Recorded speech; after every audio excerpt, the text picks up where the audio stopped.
Haiti, Ayiti, Haitians, Ayitians' contribution to Black and white American history. This is proof that we contributed to the American culture. My name is Malakizadak Israel. Hope you guys enjoy this video. Hit like, subscribe, share, donate, and continue to support the movement. Black power, power to the people. Ayibobo, let's go. Freedom.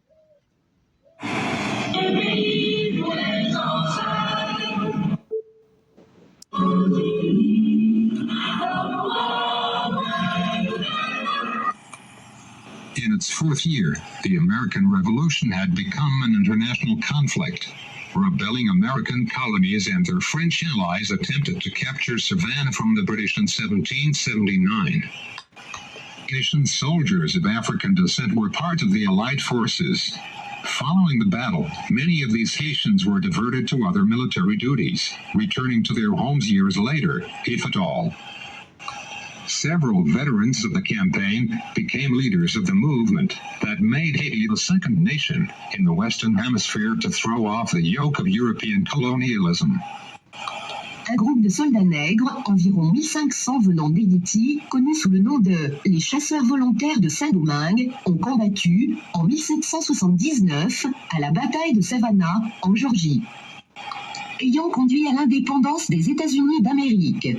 En fait, un monument de souvenir a été érigé à Savannah, Géorgie, aux États-Unis pour honorer ces soldats.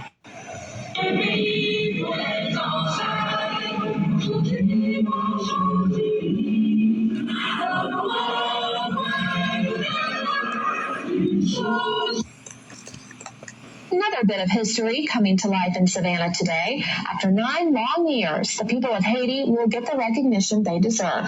And a monument in Franklin Square is finally complete. And today, everyone got to see it. Ayisyen Burroughs shows us why this sculpture is so significant. It took 9 years to complete the Haitian monument in Franklin Square, but it took 230 years for the people of Haiti to receive the proper recognition for their role in the Revolutionary War. The best moment in my life. This recognition is a reward for all Haitians, whether they're in the U.S. or in Haiti.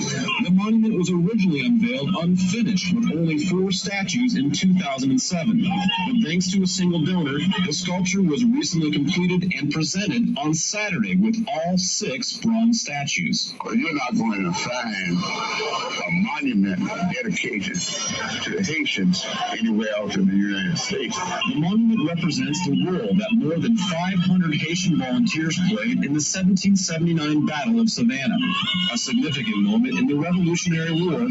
And this was before Black Americans were emancipated. 1863, I believe. According to FIAME, has gone unnoticed. 1863. I got it right. For the Haitian that came to South.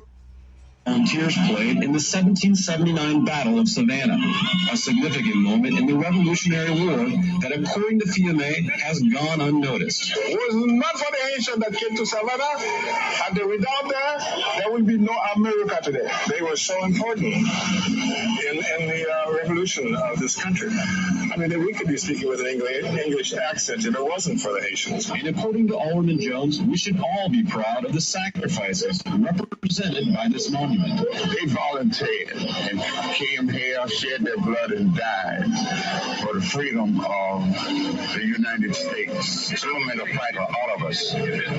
And I think every single Haitian I know are proud to be part of U.S. history. And now that history stands tall for all to see. In Savannah, Ayisyen Burroughs, WTOC News. Well, that sculpture is estimated to have cost more than $800,000. Black power.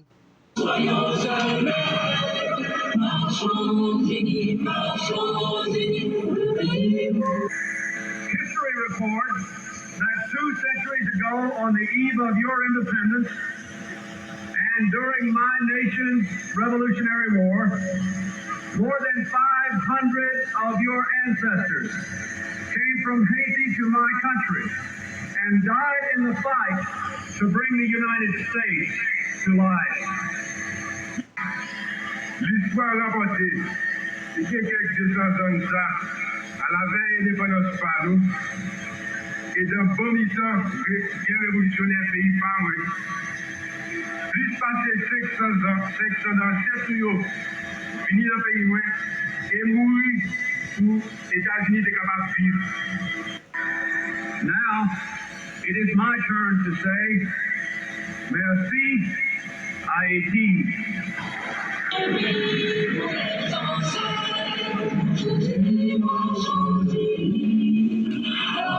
So who gives a fuck what FBA say when the white man that owns the land, America, gives us tribute?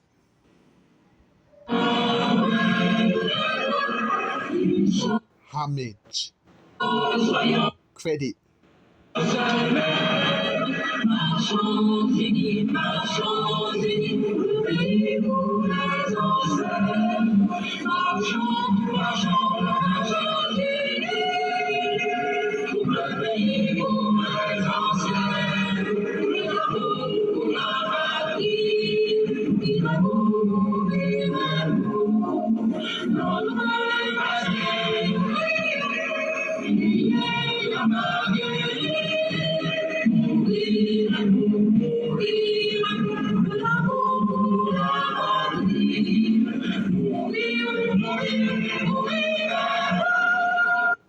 Haitian Ayisyen history is part of Black American history. The Caribbean history is part of Black American history. Period. It's the Americas. Period.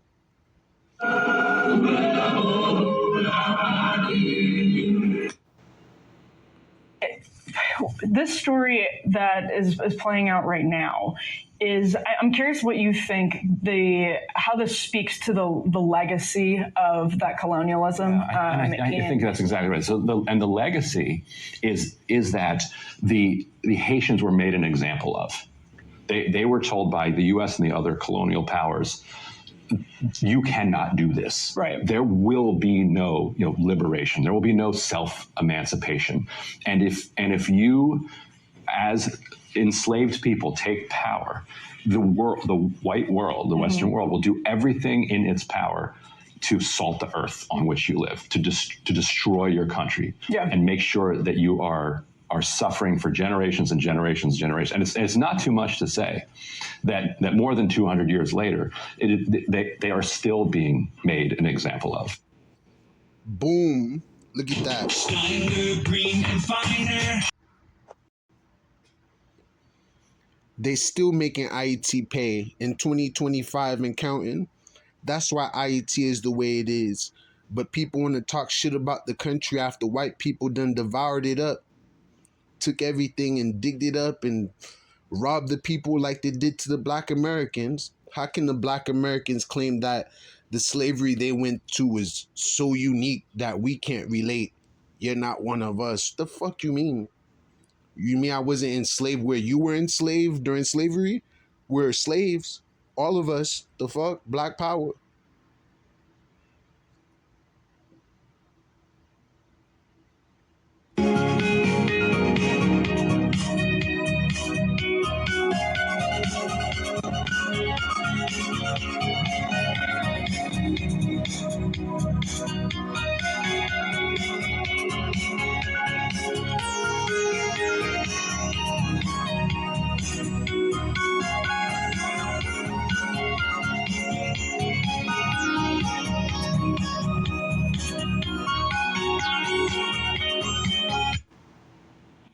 Today on Tales of Hometown History, we're going to talk about something that's a pretty unique story, something that just is not taught in our history books, largely forgotten about. I actually was brought aware of this. My friend Ralph Watts, who we've done several videos together on the channel, he's down in Savannah, Georgia with his fiance, and they were taking pictures at these different town squares, because it's a really pretty town. And at this one town square, the picture you see right there is a memorial to Haitian troops who fought during the American Revolution. And actually, it was the largest African American, or say black, unit in the war, and it was the largest individual unit at this particular battle, which was the siege of The largest. All right, even black Americans didn't outnumber us during this time, and plus they weren't free yet or emancipated. We were free since 1804. Black Americans became free around 1863. Okay, so Ayitians were here around the 1800s and contributed to Black American history. Okay, you can say culture as well, where Americans would have been speaking French if it wasn't for Haiti. We can never be discredited or anything like that. We'll always remember who we are and what we did, and we'll always honor our mother, father, ancestors like the Most High Power tell us to do. Savannah. Now, how many British soldiers were in this fort or in Savannah, where they had their fortifications and whatnot? Really haven't been able to find that, but it was a decent amount. But their fortifications were impressive, and it was not a place you wanted to attack. But from what I've read, there was probably about 650 American soldiers, but it was several different units. I believe it was a General Nathaniel Greene was the general that was in charge. There were two other officers that was there, one with the French troops and one with another group of troops. Both of them got killed, and they actually had monuments to them at this battle or in Savannah for, I think it was the late 1800s, but they didn't do anything for these Haitian soldiers until 2007. Now, this particular battle, it took place from September 16th to October 18th, and this was actually considered to be the greatest British victory during the Revolution, other than Bunker Hill, like the greatest amount of losses. The British, the English, England, English, British, English, British, England. It's not your language or mine, or French, or Spain-ish, Spain. Actually considered to be the greatest British victory during the Revolution, other than Bunker Hill, like the greatest amount of losses. There were about, I believe there's, what we do know, 545 Haitian soldiers sailed over to help with the revolution, and specifically in this battle of Savannah. Now, the French were there. They had about 3,500 troops total, but most of them were from these different islands in the Caribbean that they had owned, and they got a lot of their white soldiers, and there were also black soldiers. Under French law, there was supposed to be total equality between the whites and the blacks, but unfortunately, just was not the case. So they really had to fight very hard to get their rights. These veterans, it's not really well known what role they played in this Battle of Savannah. There were some things about them being scouts before the battle began, starting as early as, I believe, September 8th.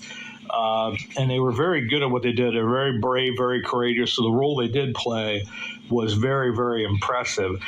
And eventually these men, when they went back to Haiti in 1804, they actually fought for their independence to get from France in 1804. They built this monument in 2007. I believe when they first built it, they had two soldiers shooting, and they were on either side of a soldier that had been shot in the chest.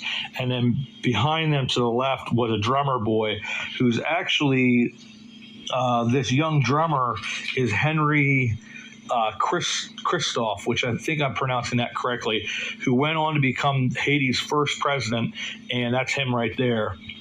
And ultimately the king after they won their independence. Like I said, it's very unclear exactly what role they played, because in the 1830s, apparently they had a big fire and most of the records were lost. But what is known is it was 545 soldiers, and they were the largest unit of soldiers from one area in that battle, and they were also the largest black unit of the revolution. These men were extremely courageous, and without their help, even though we lost this particular battle, without their help, we would not have the freedoms that we have today. And this is just another one of those stories that it's a really cool story, very, very important to our history, but it's not well known. And it took till 2007 for them to build this monument, which is top notch, thank goodness to say. And they had those 4 original soldiers, including a drummer boy, and then eventually they raised more money to add several of the other sculptures to that to complete it. Very, very cool. This is very much taught in Haitian history. It's something that the Haitians are very proud of, as they should be. It is one of those things that the other sad part of it as well, when Haiti fought for their independence, even though they sent a bunch of soldiers to our aid, we sort of ignored it. Part of that was because I think we had, our compromise with France, but part of it was just not doing the right thing, which is a shame. But Haiti won their independence. Henry Christophe was an extraordinary man. Fought in his youth there at the Battle of Savannah, and these men played a major role in our fight for independence. So this is another tale of hometown history, and we're trying to remember these different stories that just aren't that well known, and this is one of them. Take notes. Thank you, everybody. You're learning about true Black African American history. We'll see you about town.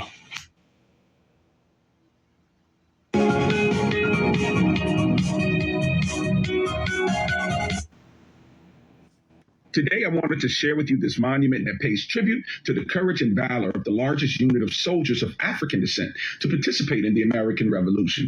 In 1779, this regiment of 545 free men from Haiti participated in the campaign to liberate Savannah from the British. And freed men, okay? We're free men on the land, sovereigns, without citizens, autonomous, self-regulating, self-governing, without dependency, reliance, or need of the white man. No begging, protesting, boycotting, marching, yelling, shouting, tweeting, but guns and machetes, all right? Period.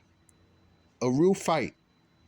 Of African descent to participate in the American Revolution. In 1779, this regiment of 545 free men from Haiti participated in the campaign to liberate Savannah from the... All right, that was in 1779.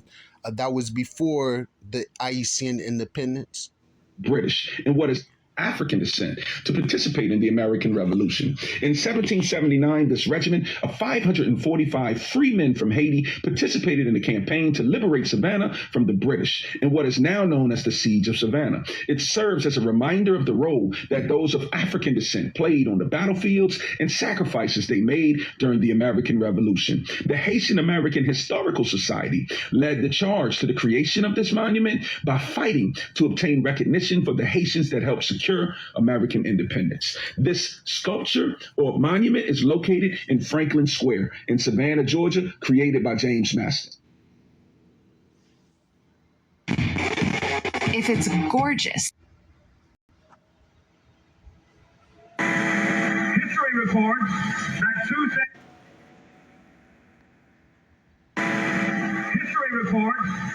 two centuries ago, on the eve of your independence, and during my nation's Revolutionary War, more than 500 of your ancestors came from Haiti to my country and died in the fight to bring the United States to life. Fuck Bill Clinton. Merci, Ayitian. Get mom on.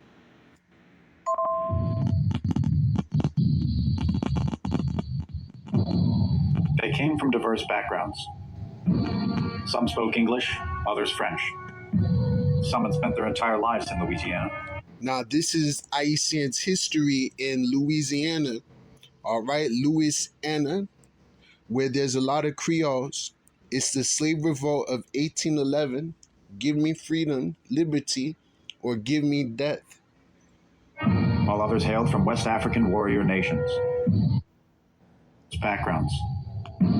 Some spoke English, others French.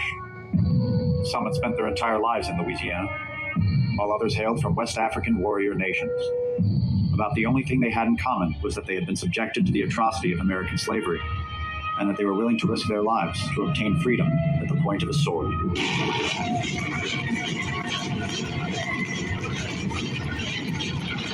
In January 1811, 500 slaves of the German coast, the fertile agricultural region just upriver from New Orleans, rose in active rebellion against their masters.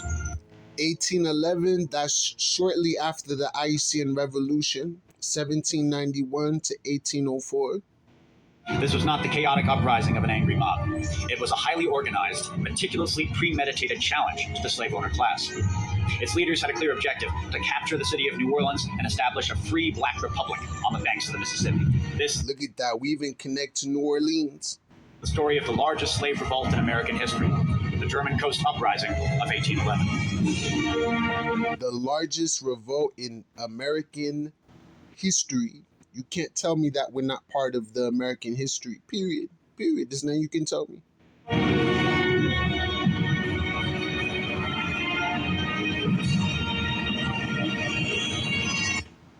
Check out the new whip. Tight. Pretty Bud Lights can.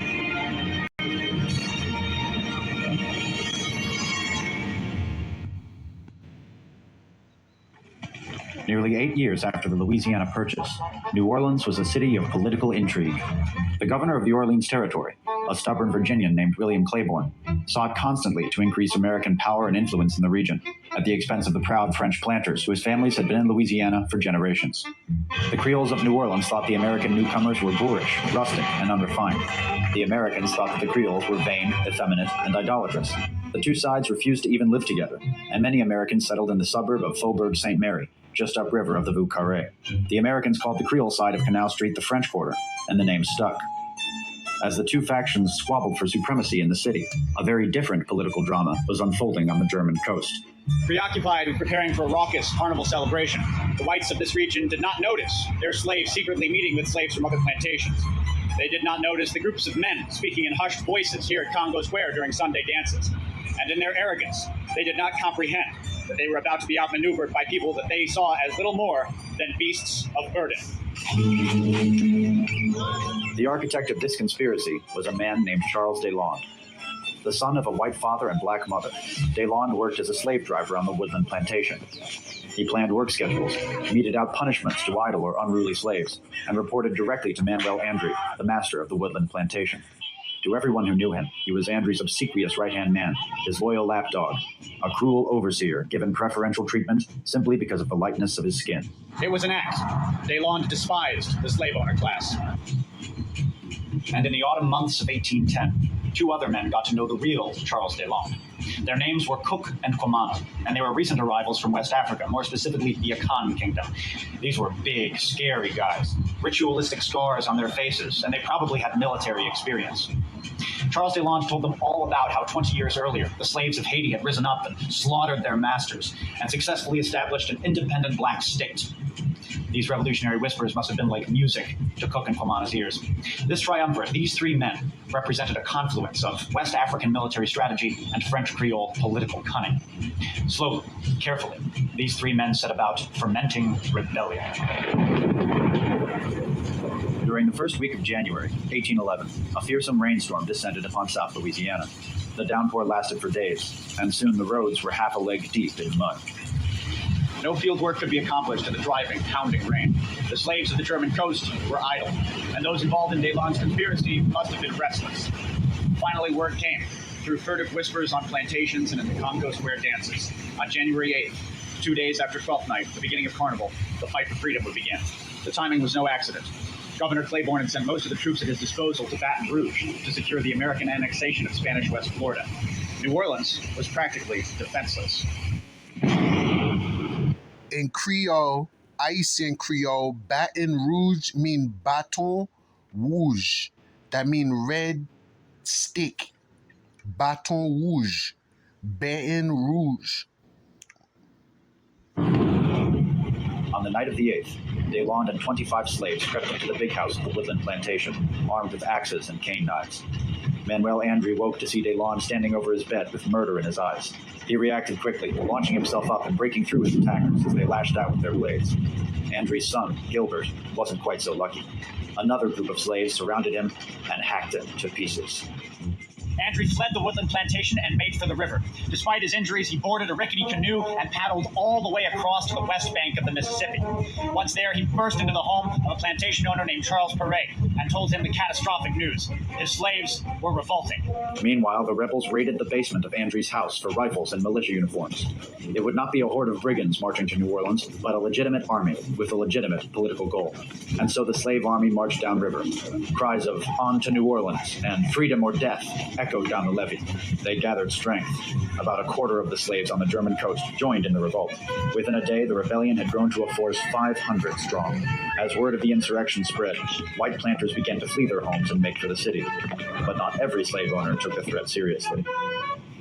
This is the grave of Francois Trepanier, a notoriously cruel planter. How cruel exactly? Well, legend has it that Trepanier kept a slave boy named Gustave as a pet, would have him on a leash and throw him dinner scraps like a dog. Now Trepanier, he scoffed when a loyal slave urged him to escape to the swamps. Instead, he sat out on his porch and grabbed his shotgun and waited for the slave army to arrive. He didn't have to wait long. Soon he saw them coming up near his front fence, so he started shooting at them, but he had a shotgun and they were about 200 feet away, so he didn't hit a damn thing. At this point, Cook saw what was going on, went behind Trepanier's house, went up the stairs, snuck up behind him, and then he buried his axe in his skull. In New Orleans, the early morning calm was shattered by horsemen thundering through the Rue Carrée shouting the news. Refugees poured into the city, telling horror stories of murder and mayhem. The white population began to panic. Governor Claiborne immediately issued a 6 p.m. curfew for black men in the city, and then he did the unthinkable. He ordered that all of the bars in the city and suburbs of New Orleans be closed. Claiborne managed to scrape together 30 regulars and 2 companies of volunteer militia, a force of 100 men against a slave army 5 times their number. Under the command of General Wade Hampton, the Americans marched to battle. Along the way, they picked up some fleeing planters, who formed an ersatz cavalry detachment. After dark, they reached the grounds of the Kenner and Henderson plantation, where the airport stands today. Here, the slave army had stopped for the night. Hampton carefully laid an ambush, positioning men around the encampment. The signal was given. The infantry and cavalry surged forward, and nothing. Minutes earlier, the slave army had retreated. The camp was almost completely abandoned. This moment, they surged forward, and nothing. Minutes earlier, the slave army had retreated. The camp was almost completely abandoned. This moment has long been regarded as a failure of military discipline on the slaves' part, but recent scholarship has revealed the wisdom of Deslandes' decision to fall back. In his book, American Uprising, academic Daniel Rasmussen has argued that the Americans had fallen for a classic West African military ruse. Congolese armies, when fighting against better armed opponents such as the Portuguese or British, Congolese, Congo, West Africa, Haiti, etc. African American history. Academic Daniel Rasmussen has argued that the Americans had fallen for a classic West African military ruse. Congolese Afro-Caribbean history. These armies, when fighting against better armed opponents such as the Portuguese or British, often refused battle when circumstances were not in their favor. And perhaps with Cook and Comana advising him, Deslandes reckoned it would be better to lure the Americans into a battle he knew he could win. Given time to find good ground, the slave army could very well have destroyed the Americans, had not events across the river conspired against the rebels, and eventually brought about their doom. During the slave army's march to the city, Manuel Andre had been busy. With Charles Perret's help, he had galvanized a force of 80 plantation owners on the West Bank, and on the morning of the 10th, he led them back across the river. The planter militia stumbled upon the rear of the slave army on the grounds of the Bernardi plantation. Each side represented an existential threat to the other. If the planters won, the slaves would be slaughtered, or worse. If the slaves won, the plantation class of Louisiana would be cast down and destroyed. Each side needed to achieve victory, or they would die. African drums pounded across the field in a warlike rhythm. The planters advanced, flintlocks flashed and muzzles roared. The final battle was on. No one knows exactly what happened next. The drums, 1811, that's before emancipation. They were beating the drums. That also predates rap, hip-hop, and drill music. All right? The culture was already enmeshed, intertwined Africans and Native Americans had enmeshed. It's possible that the slaves fired their muskets before the planters actually came within range. Or maybe the rain, which was still falling heavily that morning, obscured their vision, and a target of 500 men is much easier to hit than a target of 80 men. In any case, within minutes, the slave army was out of ammunition, and the masters were in no mood for mercy. The slaves broke and ran, many turning north to the swamps in a desperate attempt to escape. The planters charged in and massacred every black person they could find. They only took 25 prisoners, including Cook and Kwamana. Then they combed the swamps with their bloodhounds. After 2 days, the dogs found Charles Deslandes. In revenge for his son's murder, Andry cut off Deslandes' arms, shot him, and threw him in a fire. Cook, Kwamana, and 20 other slaves were tried at a kangaroo court here at the Destrehan plantation. When Cook was asked whether he had killed Francois Trepanier with an axe, he freely and proudly admitted to the murder. And then he paid for that admission with his life.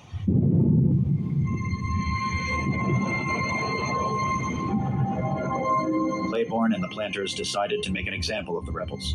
100 slaves were decapitated and their heads set on pikes for 40 miles along River Road, from the Woodland Plantation all the way to the Place d'Armes in the heart of the French Quarter, what is today known as Jackson Square.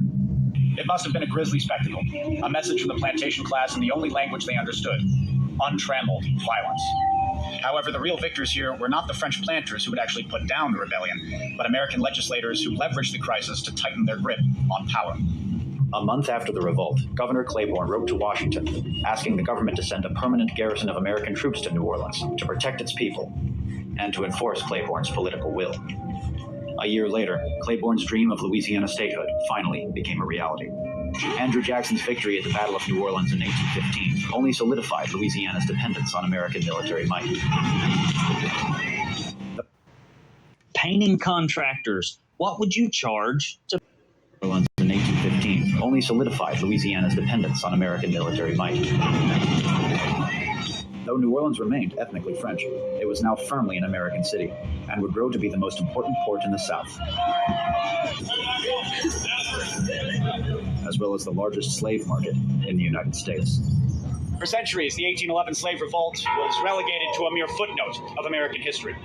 The name of Charles Deslandes has been largely forgotten, and his deeds were deliberately portrayed as savage and rapine. Meanwhile, the names of the men who slaughtered Deslandes and oppressed his people were lionized in the place names of South Louisiana. Claiborne has a major street named after him. The town of Kenner is named after a plantation owner, as are the suburbs of Harvey, Poydras, Destrehan, Chalmette, and Mandeville, to name a few. I could end this with flowery words about the struggle for emancipation and the triumph of civil rights. I could go on and on about how the spirit of revolution returned to America and cast down white supremacy for good. But that wouldn't really be true. And even if it were, it would be a deceptively linear interpretation of history.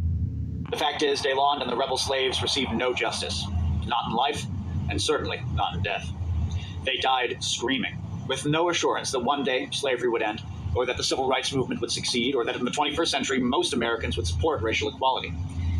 Death was the only freedom they ever got to know. There was no civil rights movement at that time. That didn't come until the 1900s, the year of enlightenment, industrial revolution, technology. The only consolation I can offer here is that all these men lived 200 years ago. White or black, slave or free, they're all equal now.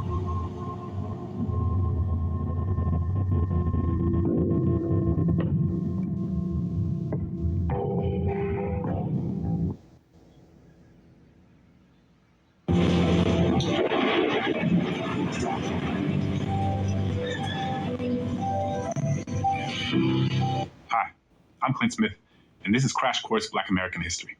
Today, we're going to be talking about the Louisiana Black what history? Rebellion. Fuck FBAs. Hi, I'm Clint Smith, and this is Crash Course Black American History. Today, we're going to be talking about the Louisiana Rebellion of 1811, which was the largest slave revolt in American history. The Louisiana Rebellion of 1811, also known as the German Coast Uprising, was epic by all accounts. On what was called Epiphany Sunday, some emboldened enslaved men reached an epiphany like no other.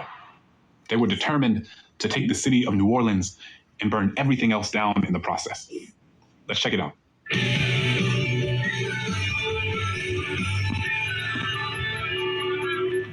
couper tête, bouler I want to caille. note up top that this episode will address some challenging topics and include descriptions of extreme violence. A few days after Epiphany Sunday, on a rainy evening, the night of January 8, 1811, hundreds of enslaved men took up arms, determined to secure their freedom. It is remarkable to consider that hundreds of enslaved people who came from different countries with different native languages and different tribal affiliations were able to organize themselves as effectively as they did. Dressed in military garb, this group marched through plantations from Louisiana's German coast all the way to New Orleans, and they gathered more soldiers as they went.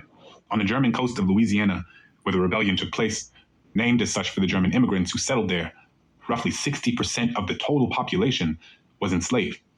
The fear of armed insurrection had long been in the air. The leader of this rebellion was a mixed-race slave driver named Charles Dillon. Dillon had been inspired by the Haitian Revolution that ended only 7 years prior in 1804. And they want to claim, Black Americans want to claim that we're copying them. If we really wanted to be mean, we could be claiming that they're copying us and copying Africa. And there's many proofs of it. They still inappropriate from your heritage and your culture and then deny that your culture contributed to their success. A revolution in which Black forces, who at various points had fought off the British, the Spanish, and the French, created the first nation to permanently ban slavery and would become the first Black republic in the entire world. The German Coast Uprising revealed the Haitian Revolution's impact not only on the demographics of Louisiana, which up to that point had been importing enslaved workers from Haiti, but also how the success of the revolution fundamentally changed the trajectory of the U.S. and its history by making possible the Louisiana Purchase. See, in 1803, Thomas Jefferson purchased a huge chunk of North America from France. Whether he was allowed to do so under his presidential authority is up for debate. But in any case, Napoleon Bonaparte was in need of some money after the Haitian Revolution had dashed his hopes of building a French empire in the New World. The French army was so beleaguered from battle and disease that by the end of the war, more than 80% of the soldiers sent to try and quell the Haitian Revolution had died. Napoleon Bonaparte, looking to cut his losses and refocus his attention on his military battles in Europe, sold the entire territory of Louisiana to Thomas Jefferson's negotiators for a paltry $15 million, about 4 cents an acre. Without the Haitian Revolution, it's really unlikely that Napoleon would have sold a landmass that doubled the size of the then United States, especially as Jefferson had only intended to approach the French basically looking to just purchase New Orleans in order to have access to the mouth of the Mississippi River. There were also many Haitians who emigrated to the U.S. in the years following the Revolution. According to historian Manisha Sinha, the most direct consequence of the Haitian Revolution in the United States was the influx of refugees into cities like New York, Philadelphia, Baltimore, Charleston, and New Orleans. In other words, New Orleans and much of southern Louisiana had long-standing connections with Haiti. This tells us a lot about the climate at the time of the German Coast Uprising. A significant amount of the enslaved population had arrived soon after witnessing a slave uprising that led to the abolition of slavery and the establishment of a free country. So as I'm sure you can imagine, a number of the refugees that came to the United States were very much bringing the spirit of the Haitian Revolution alongside them. Historians aren't positive, but believe Charles Dillon was born either in Saint-Domingue, current-day Haiti, or in Louisiana in 1787. Either way, by 1811, Charles was a slave driver on the plantation of Manuel Andre. Andre was known for the cruelty and violence he practiced on his plantation. But Charles was an overseer, which granted him more privileges than some other enslaved people. It also gave him the right to inflict punishment on other enslaved people. And while this did not mean he was exempt from Andre's cruelty or violence, his position granted him some relative power within the larger slave system. It was another one of the upsetting and insidious things about slavery, both to be tasked with inflicting violence on the enslaved while you are enslaved yourself. What we find, however, is that in the context of this rebellion, Charles's position was essential in hatching and carrying out the plan. Black men sometimes occupied the role of overseer in the Deep South, which positioned them as a sort of middleman between the plantation owner and the plantation laborer. When enslaved laborers made plans to resist, they would usually have to communicate in code or in secret or in small groups to avoid getting caught by the overseer. But if the overseer is the one coming up with the plan, rather than the one trying to stop it, it's a whole different ballgame. But Charles didn't do this work alone. To pull off something like this, he would need help. and two enslaved men named Cook and Quamana worked closely by Charles's side and emerged as influential leaders of this rebellion. So what was the plan? While it's difficult to know exactly because of limited documentation from the time, there is some important information that we do know. Let's go to the thought bubble. The Sunday just before the uprising, plantation owner James Brown spotted three men, Charles, Quamana, and Harry, an enslaved carpenter from Virginia, all meeting in secret. They packed into a small shack behind the big house of the Andrew plantation, while the rest of the enslaved population was out enjoying Epiphany Sunday. Enslaved black people who grew their own crops, in addition to their duties, regularly met on Sundays in the marketplace to trade with one another. The marketplace, filled with a mix of African captives, Haitians, and native-born Black Americans, was not only a place to trade goods, but was also often a festive place, with drums and singing and dancing. Boom. We contributed even to the culture. If there's a culture, we contributed to it. All right. Us Ayisyens, all of our traditions and their traditions all mixed up. All kinds of blacks live in America, not just FBAs. Fuck out of here. Spanish enslavers, who were well experienced with trading and managing African captives, thought that this was a bad idea, commenting that these celebratory proceedings could be masking real plans to rebel. And they were right. Historians have noted that these dancing sessions could also serve as covert military training. Like Mardi Gras, Carnaval. From the time they arrived in 1806, Cook and Quamana used such events to tap into the network of enslaved people from all over New Orleans. They immediately showed discontent for their enslaved status and took to the streets spreading the word of their plans to rebel away from the watchful eyes and listening ears of the white planter class. So we can't determine what exactly Charles and the others were saying in those secret meetings, but it's clear that it provided kindling for what will become one of the most explosive rebellions in American history. Thanks, Thought Bubble. The rebellion began when between 15 and 25 enslaved men attacked Manuel Andry on his plantation. Though wounded, Andry managed to escape to warn the other plantation owners in his vicinity. Andry's son Gilbert, however, was killed. The rebels then broke into Manuel Andry's stores and stole weapons and militia uniforms. As they moved into St. Charles Parish, they amassed quite a following. While some available documents suggest that only 124 enslaved people participated, several eyewitness accounts attest to much larger numbers, closer to 500. As the men marched along the bends of the river, drums rumbling, flags held high above their heads, they attacked several plantations with an assortment of knives, machetes, muskets, and other scavenged weapons, killing 2 white men and destroying property in their wake. Still, not many of the enslaved fighters had guns, and it would only take a small number of armed troops to stop their liberatory march. And within 48 hours, local militia and federal troops had suppressed the rebellion. DeLong briefly escaped the initial wave of slaughter by hiding in the swamp, but was quickly captured and then executed. His hands were chopped off, the bones in his legs were shattered by bullets, and he was burned over a bale of straw. Many of the rebels were slaughtered on sight, their heads cut off and posted on stakes that lined the levee, a warning to other enslaved people that this was the price to pay for rebellion. Naval officer Samuel Hambledon wrote, "They were brung here for the sake of their heads, which decorate our levee, all the way up the coast. They look like crows, sitting on long poles." Commodore Shaw captured the planters' sense of fear that pushed them to respond with such violence against those who had participated in the insurrection and made an example to the larger enslaved population. Had not the most prompt and energetic measures been thus taken, the whole coast would have exhibited a general sense of devastation. Every description of property would have been consumed, and the country laid waste by rioters. The backlash was brutal. Alarmed enslavers in Louisiana invested deep resources in training local militia, and slave patrols began surveilling Black people with increasing frequency, in addition to limiting their ability. Black people, that mean all kinds of blacks. Black power. To congregate in large groups. Meanwhile, enslaved patrols began surveilling Black people with increasing frequency, in addition to limiting their ability to congregate in large groups. Meanwhile, the federal government committed to defending the institution of slavery by officially granting Louisiana statehood as a slave state in 1812. Unlike some other rebellions that have become central to our collective memory of slavery in this country, the 1811 slave revolt has received far less attention. As we mentioned, there are no real notes of what was said between. Battery low. Battery. 10%. They've been thinking. So while Hold on, scholars one are unclear second, why y'all. Charles would have been willing to give up the security that his position gave him, what is clear is less attention. As we mentioned, there are no real notes of what was said between the co-conspirators, and we don't have much that gives us insight into what Charles may have been thinking. So while scholars are unclear why Charles would have been willing to give up the security that his position gave him, what is clear is that, for him, tearing down the institution was worth risking it all. Yup. So, was the 1811 uprising a success?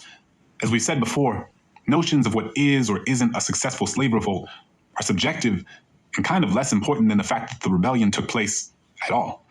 Because while they may not have been able to take the city, they certainly dealt a blow to the system, and one that would change the entire framework of the institution for years to come. Thanks for watching, and we'll see you next time. Transform your newsletter.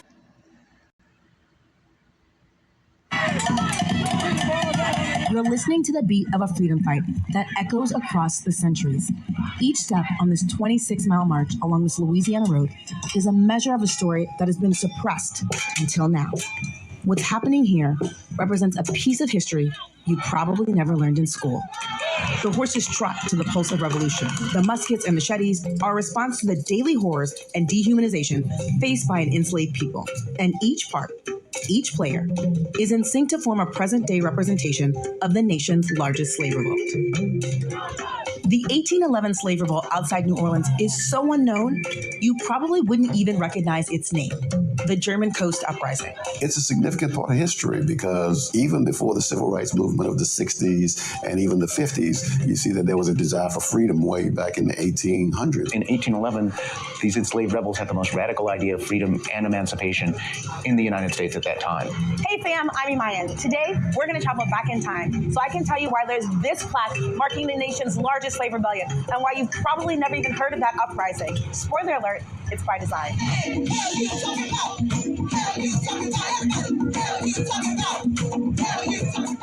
This is what more than $1 million looks like. It's costumes, props, planning, and people. In 1712, Louisiana only had 10 Africans. By the start of the Civil War in 1860, the state had more than 330,000 enslaved people. Hundreds of years later, the descendants of the African diaspora are walking alongside each other as a reminder of a historic event. When a slave named Charles Dillon plotted what would become the nation's largest slave revolt 208 years ago, he couldn't have envisioned that much money or an artist named Dred Scott reimagining his rebellion for the 21st century. And I wanted to do this because I'm very interested in the past, how the past sets the stage for the present. And I think it's really important for people to learn about this history, but also to think about how we get free today. Scott first conceived of the idea 8 years ago and has spent the last 6 pulling together this massive reenactment, which is happening about 30 miles outside of New Orleans. The project features hundreds of reenactors taking on the roles of enslaved people fighting for their freedom in a place where you can still see pristine plantations 154 years after the Civil War. My great-grandparents came to the United States as slaves. My great-grandmother came to the United States through North Carolina as a slave. My great-grandfather came through the Caribbean islands as a slave here in Louisiana. And my mother was born on a plantation. So that also has kind of spurred the curiosity in me. Pastor Donald Ray August Sr. is a son of La Place, Louisiana, and he leads a church that he says sits on the land of former slaves' quarters. He'll be a reenactor in this event, and though the rebellion happened in his hometown, he hadn't learned about it until he was far into adulthood. I don't remember ever hearing anything about the 1811 slave uprising. Even the elders in this area spoke very little about something that occurred here. So it's that unspoken, maybe even uncomfortable part of history that many people didn't want to delve into. Today, the place where enslaved people gathered arms is marked with roadways and refineries. It's in the shadow of these modern-day structures that Scott's art unfolds in St. John the Baptist, St. Charles, and Orleans parishes. I'm standing on the grounds that helped kill the myth of the happy slave, and it all happened just 1 year before Louisiana gained statehood. It was raining on January 8, 1811, when Charles Dillon and a group of an estimated 25 slaves attacked the sleeping owner, Emmanuel Andre, killed his son, and started a rebellion. They wanted to start a free republic for Black people in New Orleans. Louisiana's uprising was partially inspired by news of Haiti's revolution. That anti-slavery rebellion won freedom for enslaved people and created the sovereign island nation in 1804.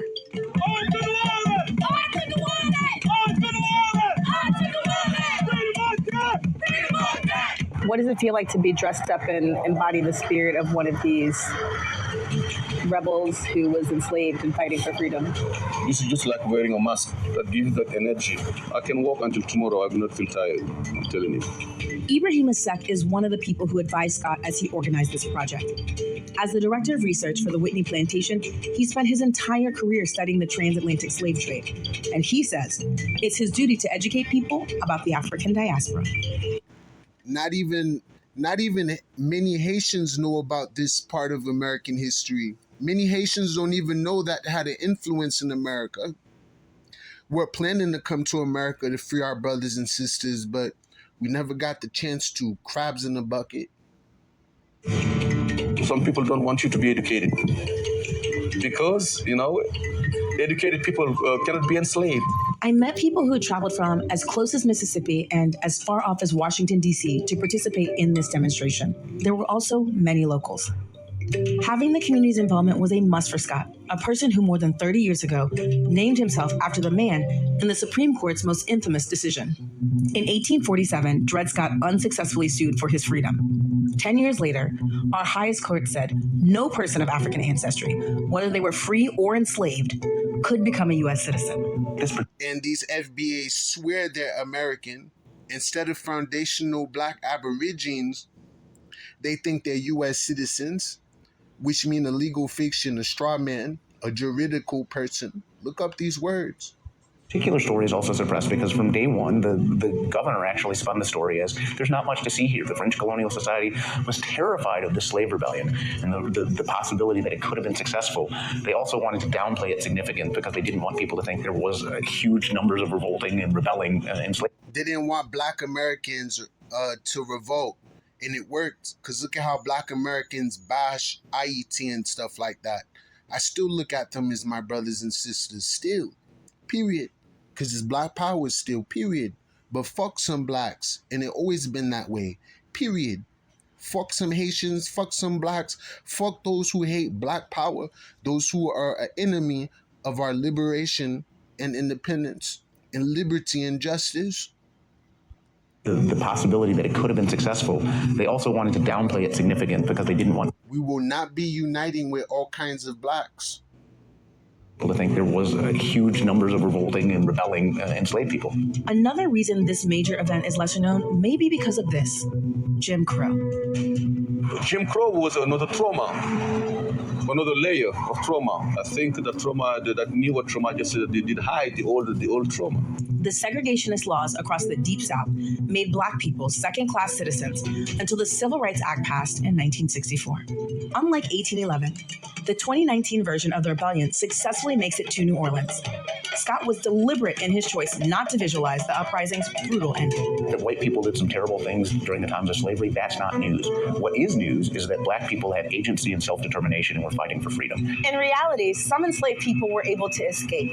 Others were captured and returned to bondage. And 45 people, including Charles DeLon, were sentenced to death. Their heads were placed on poles alongside the river levee from New Orleans to La Place to serve as a gruesome warning and reminder another slave uprising would not be tolerated. They were able to formulate a plan and to carry it out, even though it did not end completely successful, but they had the desire to even try. So that exemplifies a lot of courage. In Scott's historical adaptation, the rebellion ends in this jubilant celebration.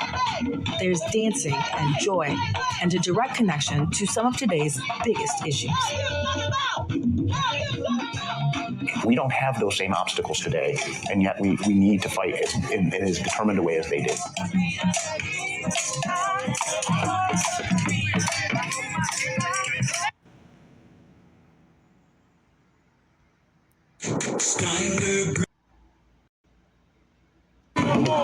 It's a project about slave rebellion and revolt. It's a project about slave rebellion and revolt and freedom and emancipation. This would be the closest thing that I would have and feel that my ancestors felt. Freedom! Let's get it. Let's get it. Let's get it.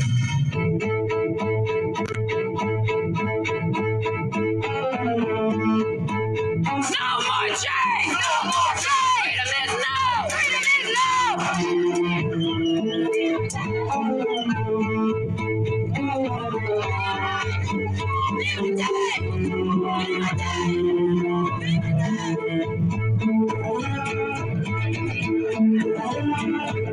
We're gonna end slavery! Join us! Join us!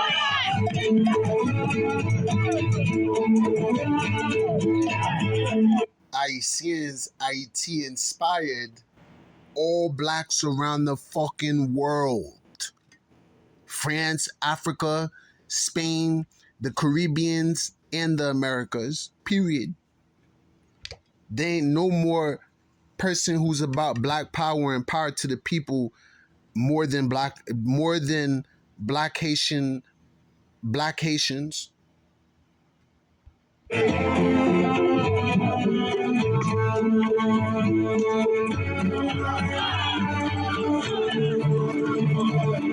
realized how much of a stigma and frankly a shame that many black people, particularly a lot of black college-age youth, had about being black because of how they were taught about slavery and how they think about enslavement. And when people learn that they're not the descendants of slaves, they're descendants of people who were enslaved, and that there's been resistance the entire way, that has been very inspiring for them and made them want to learn more about that. It really sort of shifts the understanding.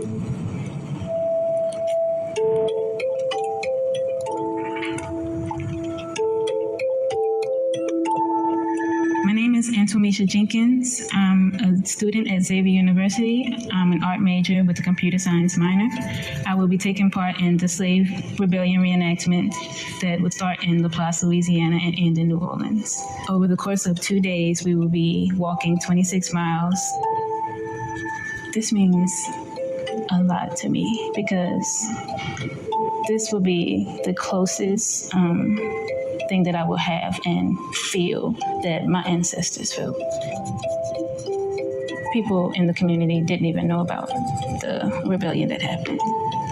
A big problem with America and schools and history in particular is telling the truth. The perspective of the people who built this country and suffered the most don't get told.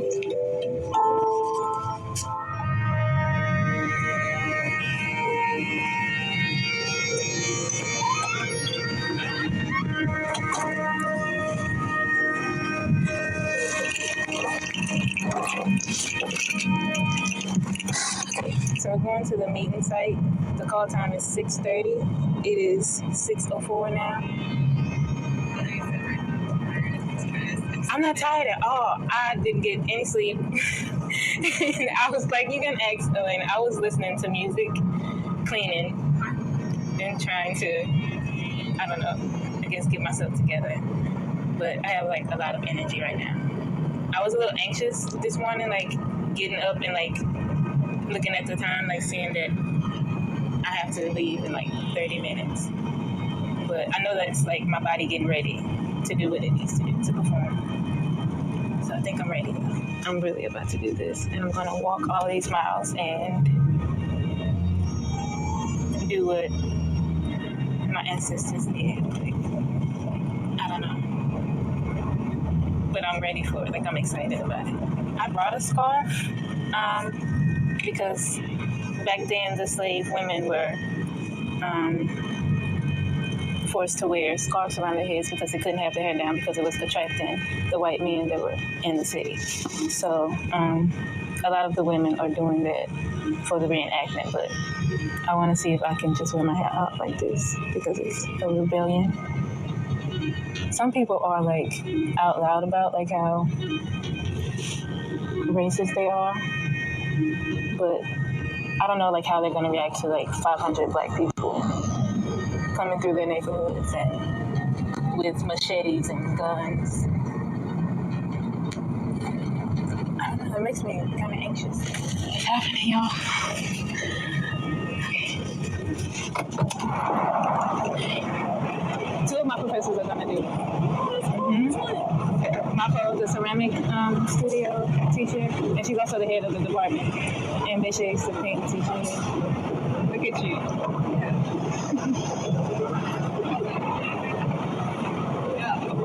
And we ready? Just putting our head thing on. Ready for someone showing up so early?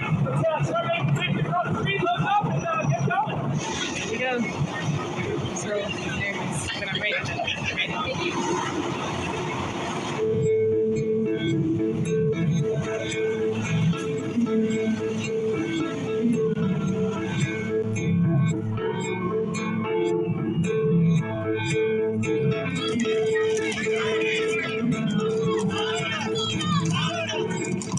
What this is doing for people that don't look like me is blowing up that history and showing your ancestors fought back. Your ancestors did not go quietly into that night. I can't change what they did. I'm not responsible for what they did, but for me to defend their actions today would be to recommit the sin for which they are guilty. So what I can do, not as a white savior, not as something like that, is just be an honest historian and talk about what happened, own it, and just say the very simple words, I'm sorry.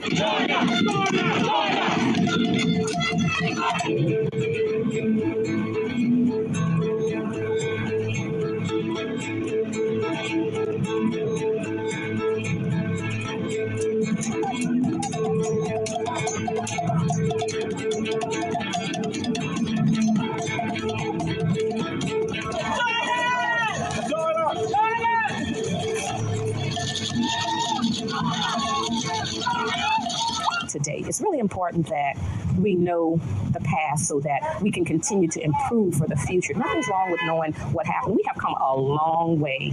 We truly have.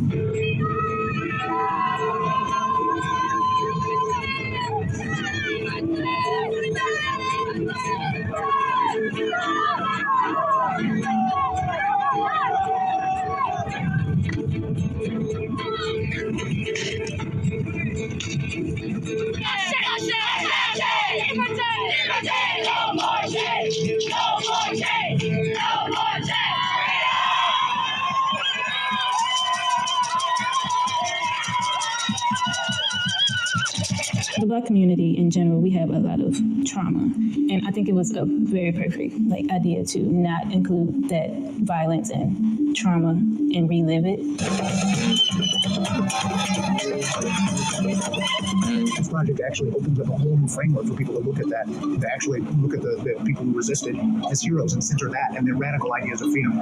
Being more radical than the enslavers who wrote the U.S. Constitution, who always get talked about as the founding fathers and creators of democracy and freedom. And their entire basis of freedom was the exploitation and ownership of people.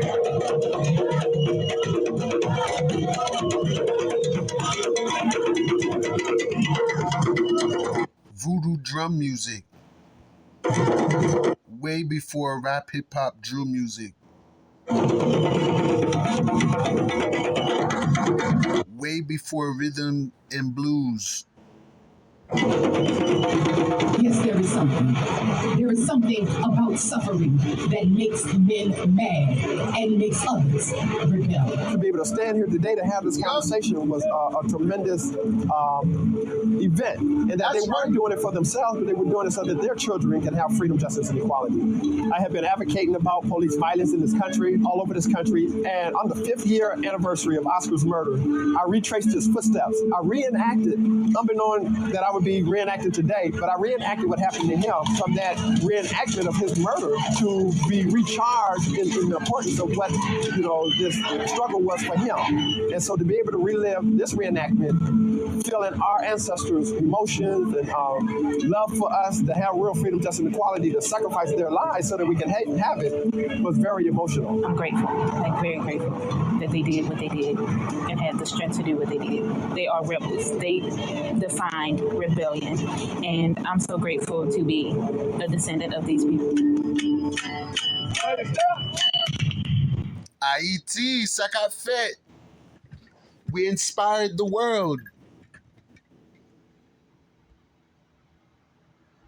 It's been more than 200 years since a group of enslaved black men and women launched an uprising in modern-day St. John the Baptist Parish, Louisiana. It lasted only a few days before the poorly armed rebels were crushed by a local militia and U.S. Army troops. Many were captured and convicted of insurrection. But now, 2 centuries later, an artist has staged his own version of that fateful event. NewsHour Weekend special correspondent Brian Palmer has the story. If we could step back in time to January 8th, 1811, to the territory of Orleans, to the porch of a plantation owner named Manuel Andre, we might come across a scene similar to this. Why are you doing this? Haven't I been a master that treated you with love and understanding? Charles, why? It's a question only an owner of people could ask of the very people he owned. Andre wasn't killed that day some 200 years ago, but on this day, in 2019, he met a different fate. This performance is part of a reenactment 6 years in the making, a reimagining of what many scholars consider to be the largest slave uprising in American history. So I want to ask you, why? Why do this? This history needs to be known. The people who led and participated in this revolt of 1811 are heroes. They had this bold vision of getting free, the only way they could, not by individually escaping or not by even escaping with a few people and forming a maroon colony, each of which would have been righteous, but actually... Maroon colony. That's a mix of African or Hebrews and Indians, Native Americans, Aborigines who are black. So Maroons are black. We call them Maouan in Creole. And Maouan means 2 things. Maouan means to be a runaway slave, a rebel. And Maouan also mean brown. Brown. Maouan connects to maroon. This all connects to Florida, the Seminole Indians, the Gullah Geechee. It gets deep. We're entwined and enmeshed in history. You can't claim that one particular race was here. There were many. Today's proof. America's a melting pot, and it definitely don't belong to black Americans. They never fought against their oppressor as far as successfully to have that type of independence other blacks have. So technically, black Americans are envious and jealous of other blacks and immigrants because they're not under the same restrictions and oppression as black Americans who sold their soul through the birth certificates and the social security cards for benefits. Of course, you'll seem like you're more advanced. The slave master's helping you while you're in his house. Don't the slave master have to feed his slaves? As far as reparations, though, I don't know about all that. By overthrowing the system of enslavement. During the reenactment, could, not by individually escaping or not by even escaping with a few people and forming a maroon colony, each of which would have been righteous, but actually by overthrowing the system of enslavement. During the reenactment, we spoke with the organizer, artist Dred Scott, whose adopted name is a nod to the past, a reference to the 19th century enslaved man who took his case for freedom all the way to the Supreme Court. He lost, and so did millions of other Americans when the majority of justices held in 1857 that a black person, whether free or enslaved, quote, had no rights which the white man was bound to respect. But decades before, a man called Charles Deslandes had set out to change that. In 1811, Charles Deslandes went from plantation to plantation, and he recruited people to be participants in this rebellion. He recruited his lieutenants, and they in turn recruited other people on their plantations. Under the leadership of Deslandes, an enslaved plantation overseer, and others, more than 200 men and women rose up against their enslavers. The goal? To make their way 30 miles east to the capital of the territory, New Orleans, seize the city by force, and create a new nation free of slavery. Now, that's a movement I would be with.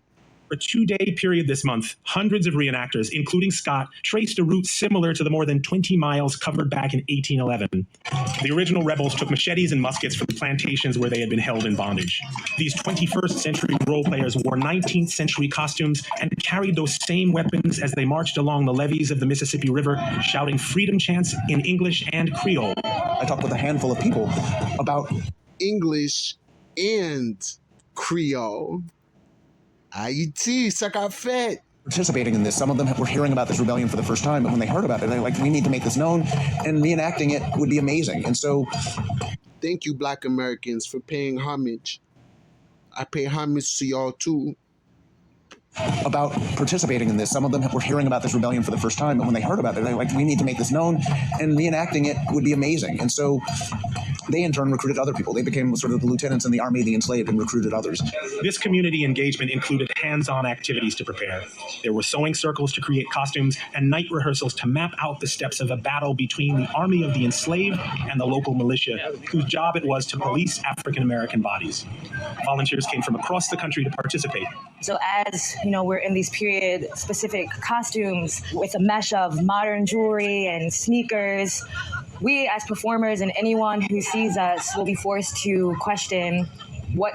Look how modest the women were. They dressed so classy and modest. They weren't dressing up like prostitutes and hoochie mamas. Modern jewelry and sneakers. This is when black women in general had respect for themselves over the dollar bill. No child support, no none of that existed. We had to do it together. We had to survive together on our own. We couldn't rely on welfare, none of that in America, okay? We as performers and anyone who sees us will be forced to question, what does liberation look like for black folks? Jordan Rome traveled from Chicago to take part. It was only this summer that she first learned of the historic 1811 rebellion, but she's since found inspiration in this story of resistance. They were willing to die free. For some of those enslaved folks, simply holding a weapon in their hand. And the Ayisyen women, the Haitian women, was the greatest aspect of the Haitian Revolution. They threw themselves in front of cannons and everything to protect our men and make sure that they'll be able to reach the white man and kill him. So the Ayisyen women would throw their self and the children in front of the cannons to protect the men. Our women die for us. I'll die for Ayisyen women. What? They're not like black American women if they're not Americanized. They respect and love their man. They'll die for their man and their children, their family, and their country. That's a true black woman. That's true black power. Not the American feminist movements destroying the unity between male and female. Disrupting the peace between men and female to turn them LGBT gay. That's the LGBT gay manifesto in America. You got to watch out. They're trying to turn you gay and lesbian. Hate the woman, hate the man, and hate other blacks. That's America. Racism to the core, and a lot of black Americans picked up from their slave master. The reason why we talk about them the way we talk about them, not to put them down to bash them, but to make them realize and see what they're doing and what they're not doing and what they need to do, and to take us as a great example. To be inspired, not to envy and be jealous or hate, but to be inspired by us.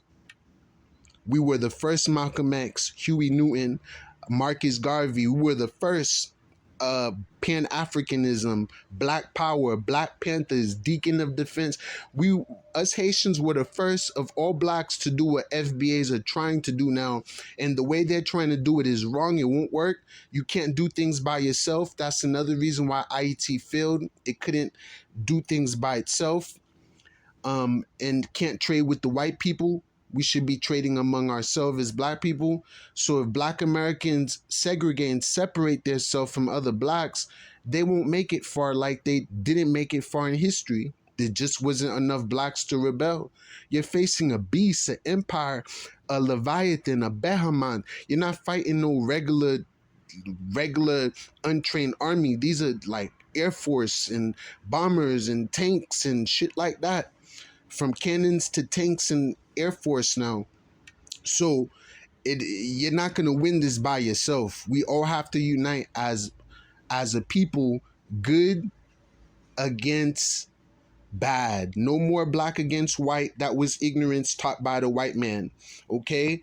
It has to be good versus bad, right versus wrong, freedom versus slavery. Period. Black and white have no space in that. If you want to be free, you believe in independence, justice, and equality, then come with us. If you don't, and you're a sellout and you just want to get quick money and become rich and famous and popular and be known and heard, then go the fuck over there and shit, prepare for war. And we're still coming. It ain't over yet. hands was freedom, just because they had no autonomy over their bodies. The 1811 rebellion didn't result in an independent nation. In fact, many of the men and women who rose up against slavery never made it to New Orleans. They were attacked and killed by U.S. troops and local militia, and those who survived were tried hastily by the very people who had enslaved them. But that's only one part of the story. You're balancing the factual story, which had a very brutal ending, with art. Yes. Explain that to me.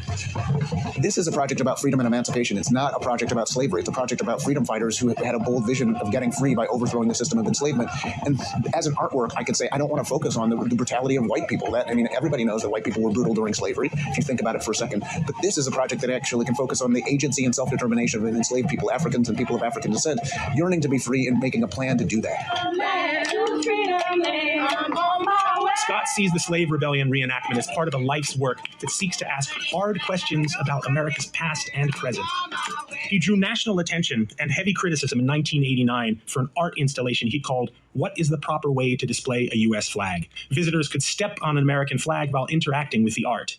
In 2015, he made headlines for an adaptation of a famous anti-lynching banner that hung from the New York office of the NAACP in 1936. In Scott's updated version, the flag's original words, "A man was lynched yesterday," were replaced with "A man was lynched by police yesterday," equating police brutality with lynching. It's an extension of the argument made by many contemporary scholars and the Black Lives Matter movement that not only present-day police killings, but also mass incarceration grow out of a long history. Fuck Black Lives Matter. It's about black power, period. We ain't changing from black power to nothing else. Power to the people, black power. I don't know what Black Lives Matter mean. It sound more like begging and shit, like the whole reparation topic again. Why aren't you fighting and taking shit? You keep begging and asking and shit, asking permission and license. Fuck out of here. That ain't no independence or freedom. You're not free yet. You're a slave, nigga. An extension of the argument made by many contemporary scholars and the Black Lives Matter movement that not only present-day police killings, but also mass incarceration grow out of a long history of over-policing black people. First there was slavery, then there was Jim Crow, and now there's the new Jim Crow. There's, currently about 2.2 million people imprisoned, about 1.1 million of those are black. That grows out almost directly from, the system of enslavement. There is no modern America without slavery. The leaders in 1811 had this idea of getting free, not, again, escaping, but overthrowing the system of enslavement. That was really radical. For Scott to tell this story. That was the goal and mission, not to integrate or culturally assimilate or beg for reparations or money, but to fight back. That was the whole goal and mission, to abolish all kinds of slavery, even modern day slavery, even debt slavery, financial slavery.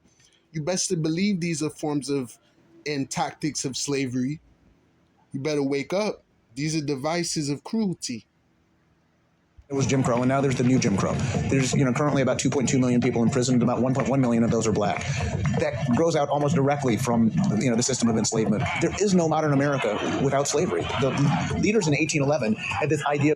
They get you through what they call so-called law and statutes, which are unconstitutional, private corporate rules, corporational rules. You have to be an employee for the rules to apply to you. That's where U.S. citizen is anyway, a statutory employee. They can charge you as if you're on the sea or in the Navy, maritime admiralty. Learn more about your judicial branch, and learn more about jurisdiction and things like that, law, all that stuff. Just like the Black Panthers did in all that. We study law, we study history, we study etymology, we study world history, black, white, everything history, Haitian, Jamaican, everything. All right. So when we make a move, we're well informed about what we're doing and or about to do, which will heighten the likeliness of us being successful. That's what happened in Haiti. Everyone was on the same page at the same time. If you want to talk about not like us, we should be saying that y'all not like us, but we don't say that. That's not what we go around saying and doing. We just want you Black Americans to be inspired by us and fight instead of being slaves. You have no culture, mean fight to find your culture. Seek for thyself. Wear your traditional clothing. Do your traditional acts. The stuff that you used to do before slavery.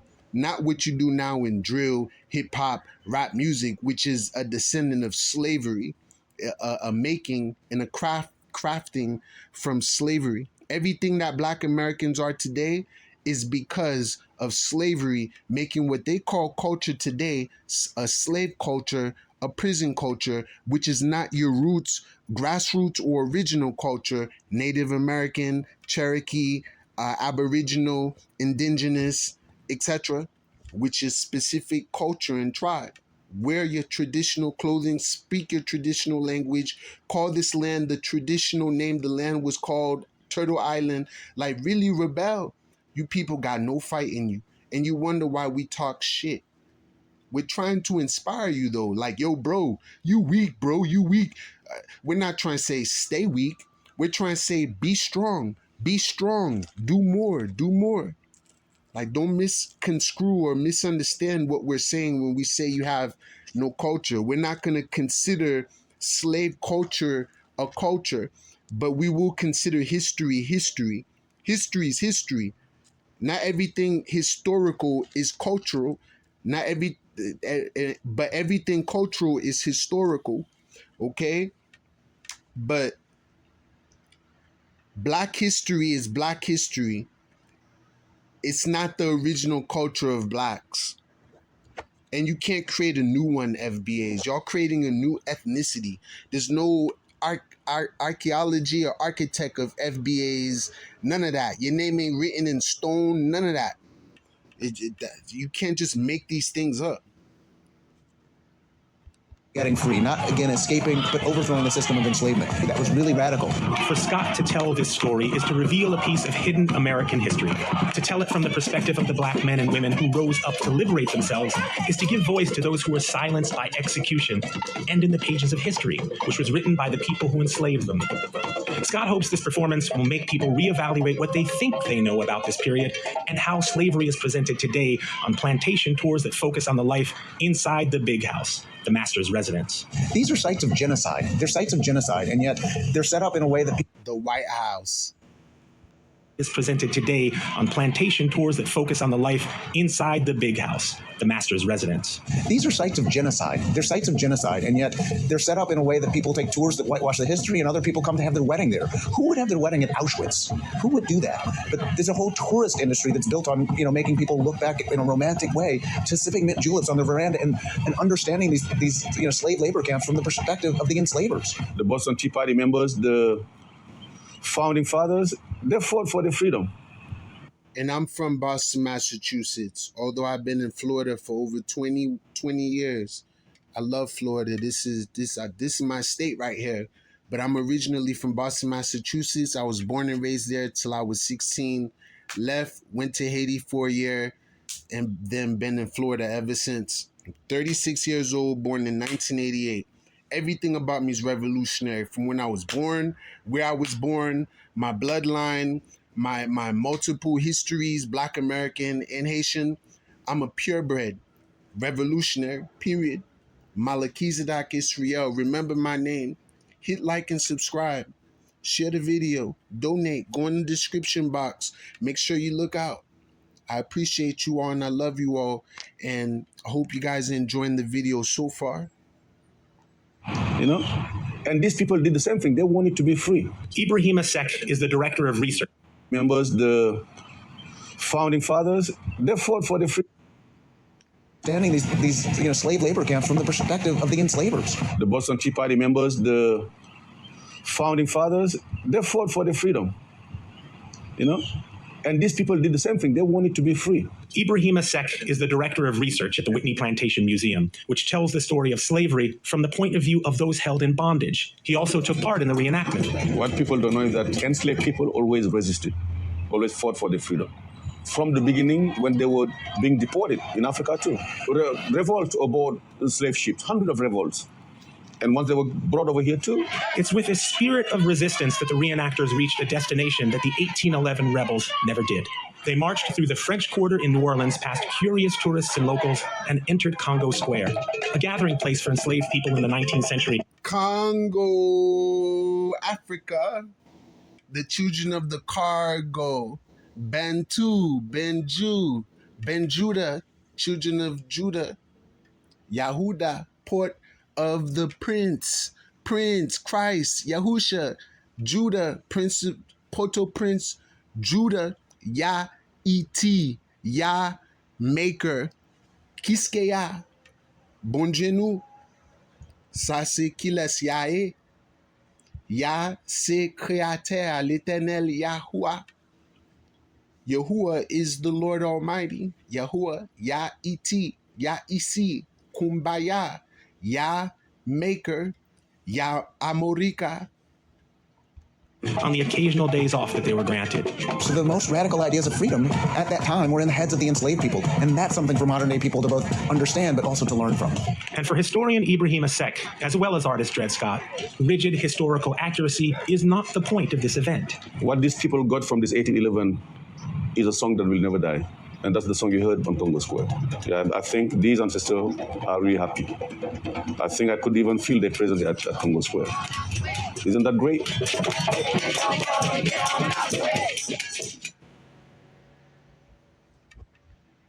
Chips Ahoy! Check this out.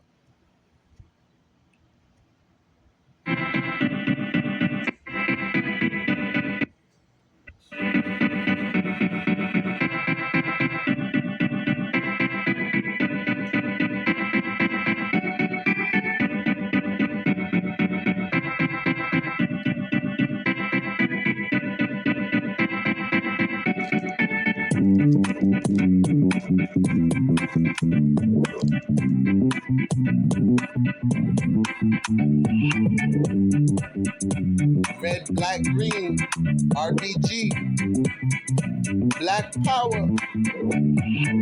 Baby, we're so close, thus we're so far. How can I deal with this feeling, shorty? It's so hard. So listen, I'm speaking to my... All right, continuing on. When the smoke cleared less than an hour later, 800 lay dead or dying. And though the British still held the ground, a seed was planted here. A seed that would bear fruit many times over the next 2 centuries. The largest single unit of soldiers in that battle came from Saint-Domingue, the Caribbean island nation known today as Haiti. Historians say more than 500 free black volunteers, or chasseurs volontaires, were a key part of the French Reserve Force, protecting retreating French and American soldiers from slaughter by the victorious British. Veterans of this conflict went home and led their own revolution, among them Henri Christophe, a 12-year-old drummer boy in the battle who rose to become king of an independent Haiti. Now the Haitian American Historical Society ends nearly a decade of continuous work with the completion of a monument in Franklin Square in downtown Savannah. We were here and shed our blood for this country to be what it is today, right here in Savannah. In the year since its founding in 2001, the Haitian American Historical Society has worked tirelessly to raise the funds required to build the monument in Savannah. At a moving ceremony in October 2007, the pedestal and first 4 statues were unveiled. Then a new donor came forward to help the society go the distance and reach its final goal. Dr. Rudolph Moise, a Haitian-American physician, actor, military reserve officer, and philanthropist, gave a gift which allowed the society to unveil the final 2 statues on the monument on October 10, 2009.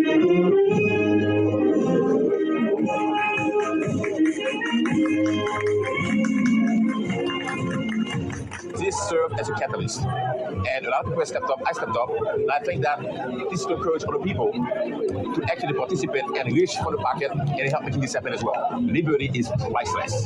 So anyone who can contribute and fight for liberty, this is the greatest thing that could happen. For the many people involved in the long journey, this day represents just another chapter in the story that began in Haiti when the chasseurs volontaires left their homes in 1779, continued through the Haitian Revolution and other struggles for freedom and liberty, and lives on today in the friendship between our 2 great nations. See? I was limping for 4 days after my husband used this baking. All right, look at this one.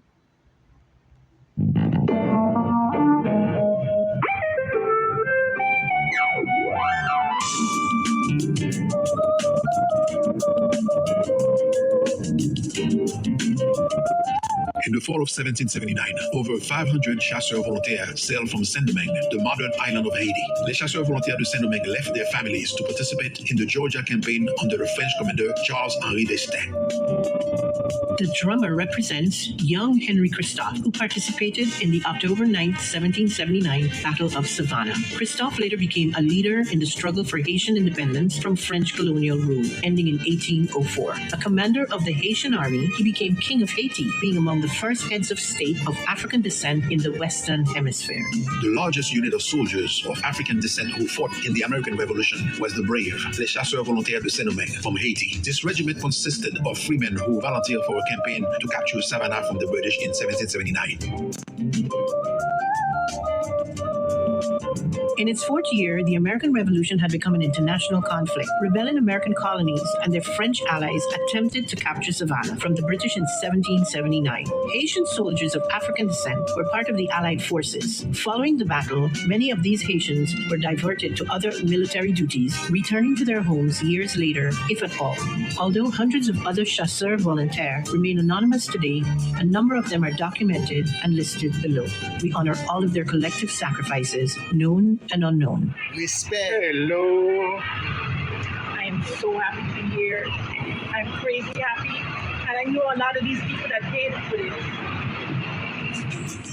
In the Battle of Savannah on October 9, 1779, Les Chasseurs Volontaires du Saint-Domingue, our forefathers, fought alongside the American army of General Benjamin Lincoln, distinguishing themselves by their bravery, saving many lives by deterring a fierce counterattack by defending British troops.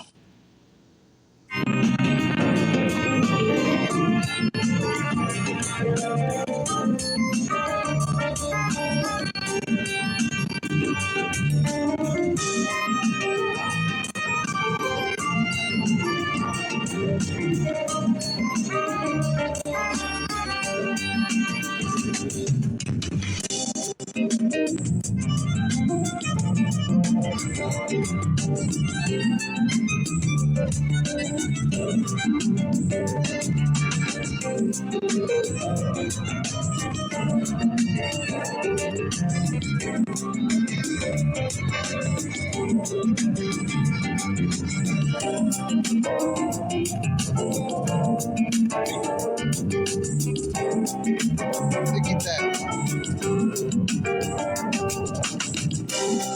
Fabulous.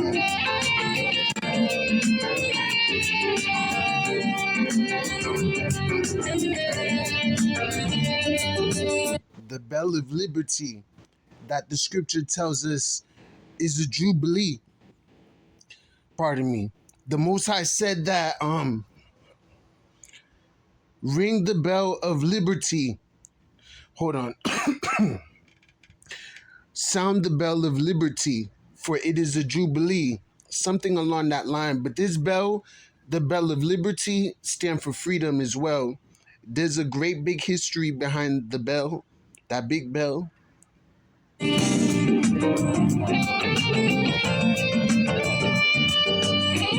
What?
All right, next video.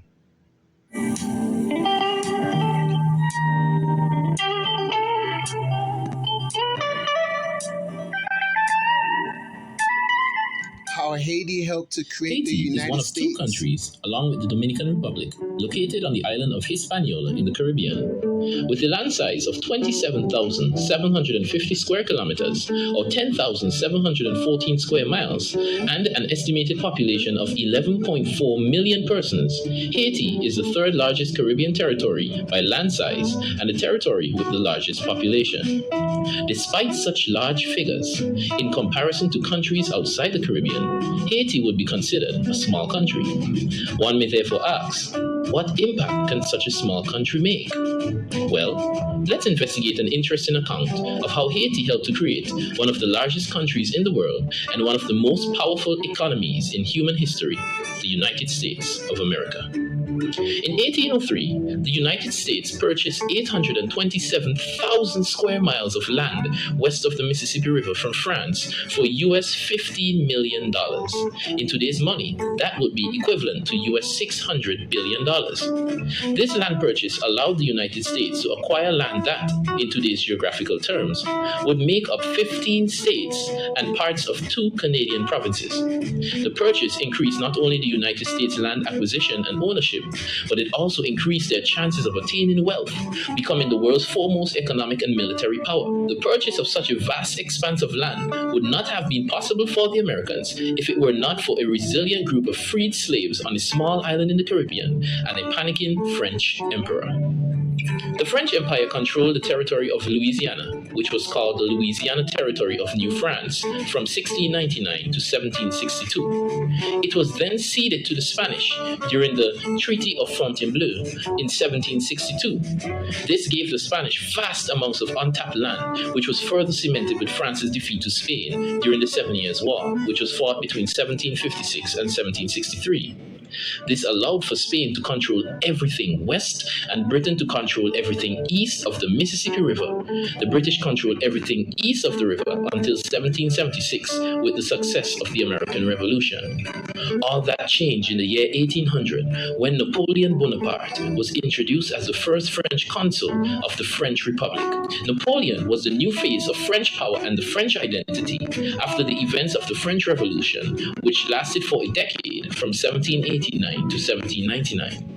In a secret meeting labeled the Third Treaty of San Ildefonso, France exchanged territories in Tuscany, Italy for the colony of Louisiana with Spain. Labeled the Third Treaty of San Ildefonso, France exchanged territories in Tuscany, Italy for the colony of Louisiana with Spain. Then President of the United States, Thomas Jefferson, had expressed the newly formed United States intention of purchasing the port city of New Orleans first, and then purchasing lands in Louisiana step by step. The Americans saw Spain as a weakening power, but France's regaining of the colony sparked fear and concern, with Jefferson stating that the acquisition of land by France under Napoleon would cause the Americans to seek allegiance with their former masters, Britain, and might even spark a newly reformed slave trade or task force regime. The possibility of the Americans acquiring the land seemed unlikely, and France's newly refreshed dominance in the Western Hemisphere seemed on the rise, until Haiti. The Haitian Revolution began in 1791 and lasted until 1804. What happened during that time on the Caribbean territory, then known as Saint-Domingue, was nothing short of bloody, gruesome, and chaotic. However, the impact of the event changed history forever. After the end of the French Revolution in 1799, the ideals of equal rights for all human beings rang throughout the Americas and the Caribbean. However, the revolution had left France in financial difficulty. As a result, heavy tariffs were placed against planters stationed in Haiti who were importing produce from France. The Haitian planters, in return, were not allowed to trade with any other external power. This limited growth in a colony that was, by far, the crown jewel of the Kingdom of France. The colony produced 40% of all sugar and 60% of all coffee imported by Europe, and France sent over 800,000 African slaves to Haiti. That's more than double the number of slaves sent by France to the entire North American continent. Revolutionaries such as Toussaint Louverture and Jean-Jacques Dessalines were the main champions of the revolution, leading strategic military advances against French troops, defeating both the French army and the navy. Louverture was captured and died in prison in 1803, 1 year before the end of the revolution.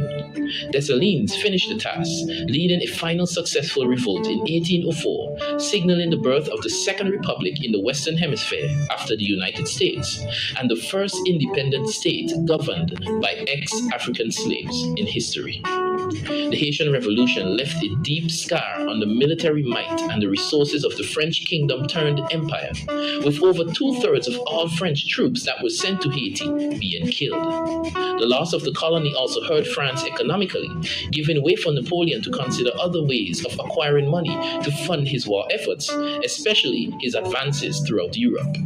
US President Thomas Jefferson did not recognize the Haitian state in an effort to build a good relationship with France, with the aim of acquiring New Orleans and some of the territory from the Louisiana colony.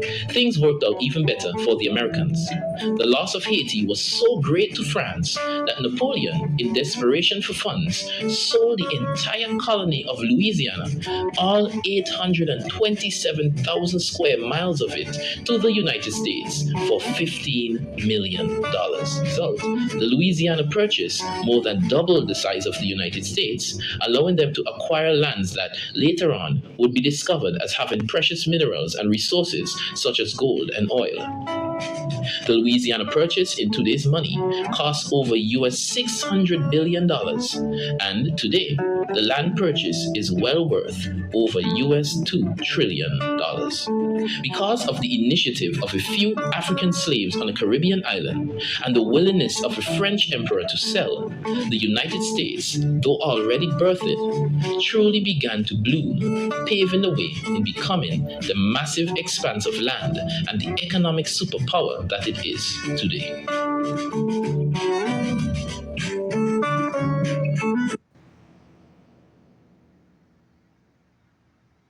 You are a fighter, and this. I found this to be very, very, very interesting. We're getting ready to wrap it up. Lincoln freed slaves, then sent them to Haiti. Check that out. Black Americans were sent to Haiti and Liberia, though. But Lincoln freed slaves, then sent them to Haiti. I'm going to make a separate video for this another time. But check this out.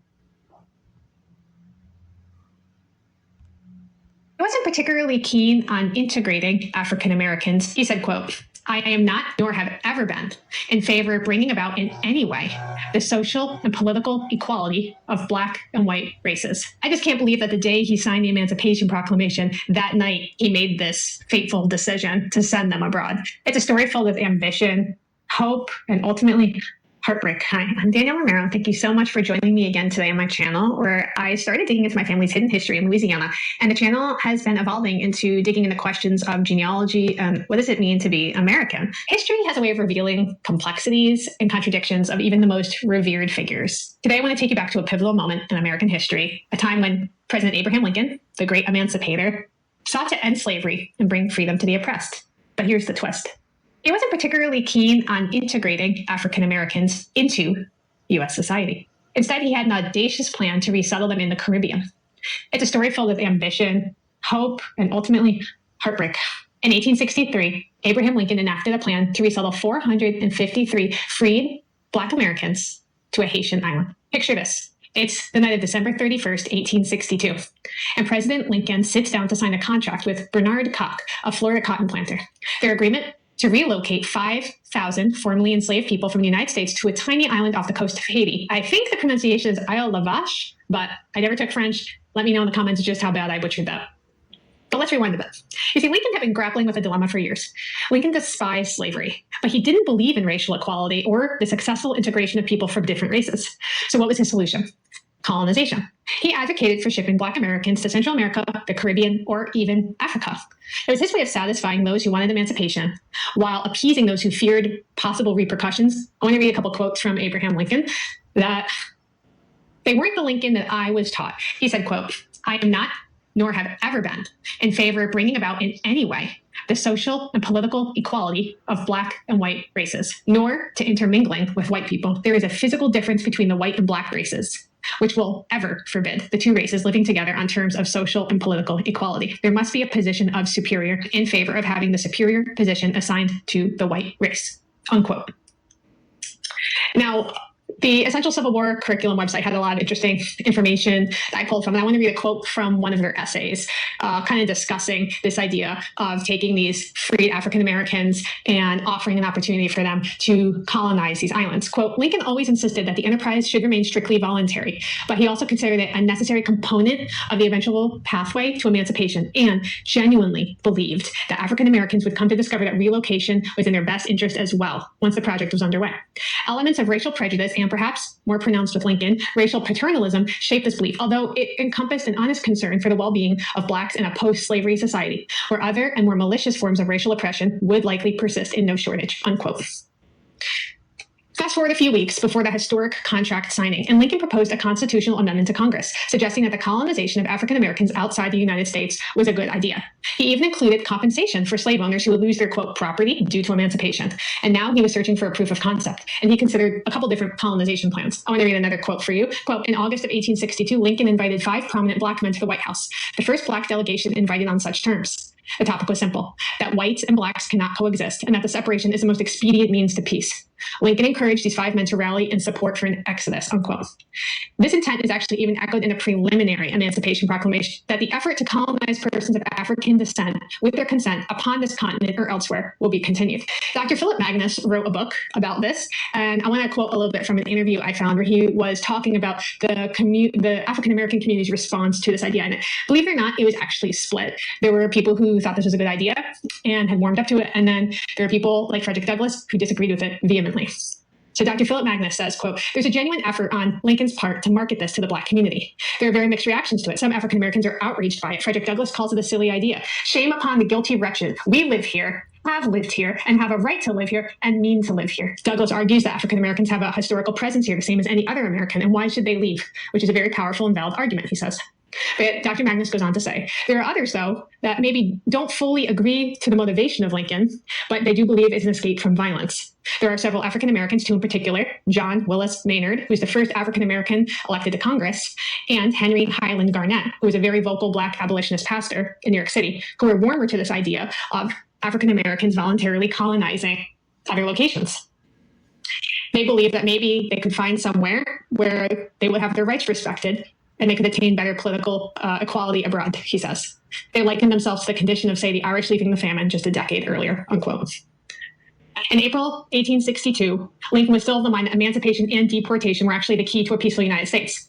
But by 1863, he realized that Liberia were really not reasonable for resettlement because they were too far.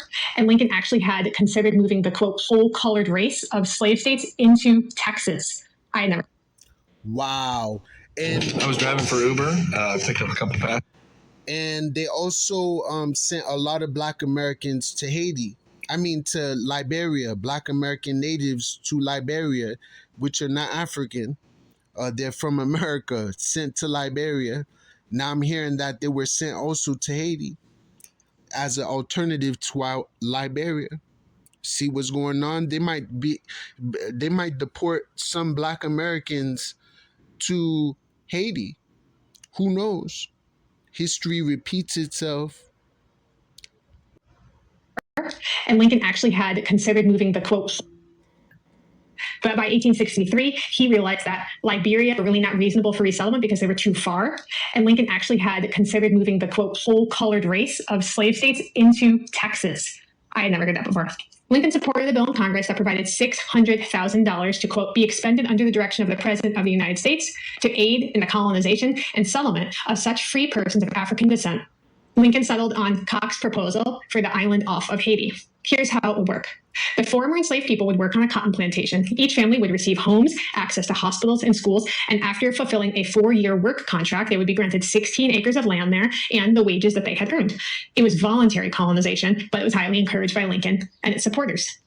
On a mid-April day in 1863, hundreds of African Americans hoping for better lives had boarded the Ocean Ranger at Fort Monroe, Virginia. Bernard Koch, an entrepreneur and Florida cotton planter, had promised the roughly 450 new freed black immigrants on board that in exchange for working on a cotton plantation, they would receive homes, healthcare, schooling. I'm going to read a quote from Koch's proposal. He said, quote, "The intelligent Negro may enter upon a life of freedom and independence, conscious that he has earned the means of livelihood, and at the same time disciplined himself to the duties, to the pleasures, and the wants of free labor. It was meant to be a new beginning, a chance at freedom, prosperity, but unfortunately, the mission very quickly turned into an unmitigated disaster. When the ship arrived in early May, over 30 passengers had already succumbed to smallpox. The promised second ship was supposed to carry essential supplies, never showed up. The reality on the island was far from the idyllic vision that they had been sold. Families were sleeping on the ground in makeshift huts instead of the homes that they were promised. And Koch's self-printed currency and exorbitant prices in his company's shop left the settlers struggling to make ends meet. Revolt loomed, tensions were escalating, and Koch fled the scene. By the summer of 1863, the news of the horrendous conditions on the island reached Lincoln's ears. He couldn't ignore the suffering of those that he had believed he was helping. Orders were given. A naval vessel was commissioned to rescue the survivors. In March of 1864, the 350 remaining immigrants returned to America. Their dream shattered as they landed in Alexandria, Virginia. Lincoln's dream of colonization had failed. As the survivors returned to America, they carried with them the bitter taste of disappointment and disillusionment. Lincoln's grand vision of colonization had crumbled, and with it, their hopes for a better life for all of those brave people who had dared to embark on this ill-fated journey. The failure of this experiment actually left a profound impact on President Lincoln. It became increasingly clear that the solution he had sought was not in removing African Americans from their homeland, but instead working toward true equality and integration in the United States itself. Although Lincoln's attempt at colonization in the Caribbean was a resounding failure, it offers valuable lessons and insights to the complexities of our shared story and history. It serves as a reminder that even the most revered figures in history are fallible, like us, and their actions should be scrutinized in the context of their times. It reinforces the understanding that equality and justice can't be achieved through segregation or exclusion. Let's remember this history not as a chance to diminish Lincoln's legacy, because, like I said, I think that these historical figures, like there's good and there's bad that comes with them, but to acknowledge that history is complex and the ongoing work that lies ahead is ours to do. That is to say that this isn't a smear campaign against President Lincoln, but it is an awakening, I think, to the fact that history is full of nuance and failures, and it's full of people, and people make mistakes. All kinds of people make all kinds of mistakes. Hindsight's 20/20. We look back and we say, well, that's so obvious. Of course that wouldn't work. But reading history in the context of history of the time that's happening is so important. It's so important for understanding why something happened or why something worked or didn't work, and not imagining how it would play out in 2023. I just can't believe that the day he signed the Emancipation Proclamation, that night, he made this fateful decision to send them abroad. A lot of my family, I don't know if any of my family was still enslaved by the time the Emancipation Proclamation was signed. My family, from my research and understanding, is that they were able to purchase their freedom and purchase the freedom of others in their family. And so I believe that by the time this was happening, they were not enslaved. But it's interesting to ask the question of who would have had the option to go. Would my family have had the option to go even if they weren't formally free during the Emancipation Proclamation, but that they had been enslaved at that time? It's something to think about. And so if you're interested in seeing some of the resources I pulled from. And the Black Americans were freshly still slaves during that emancipation. A lot of shit happened after 1863, before the 1900s. There's a blackout in history. White people were probably killing mad Black Americans or African Americans. There was no social media. There was no cameras yet. It wasn't the age of technology. It was 1863, the 1800s, all right? So there's a blackout in history of what happened to Black Americans right after emancipation, right after their slave masters kicked them out the house or, allowed them to leave the house. These Black Americans didn't even know the streets they were on. They didn't know where they were walking, where they were going, where they were going to sleep, what they were going to eat, nothing. That's why they started to fight for rights to work and equality, because they were dying from hunger, starvation, thirst. There was no revolutions really and none of that until Black Panthers and Deacons of Defense and other stuff, Marcus Garvey, Booker T. Washington, etc., started talking about fighting back and Black power and Black pride.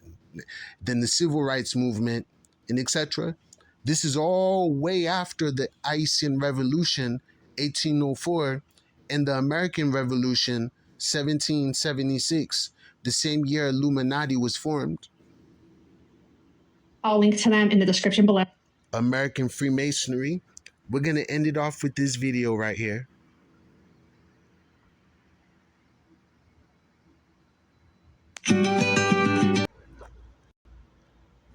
I'm going to play this last video and end it off with one clip. All right, so this is the statue of Toussaint Louverture. For many of you who do not know, Toussaint Louverture's father is from the city of Alada. That's where we're at right now. We're in Alada, Benin.